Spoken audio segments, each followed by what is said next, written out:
Essa faca corta essa corda.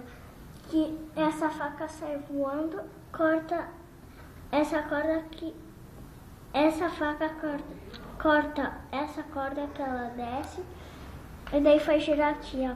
Essa pedra desce um pouquinho. Mas ela volta. Esmaga essa faquinha aqui. E daí corta aqui. Essa corda, a pedra cai. E quando isso bate no chão, tudo vira lava, mas com algumas pedras pra gente, mas com algumas pedras pra gente pisar. E vem um monte de bagulho pra nossa mão, com a carta de habilidade, com a carta de entrada.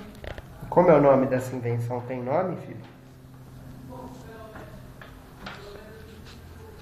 Não sei, né? A gente vai inventar, não, né? Eu invento não. Tá.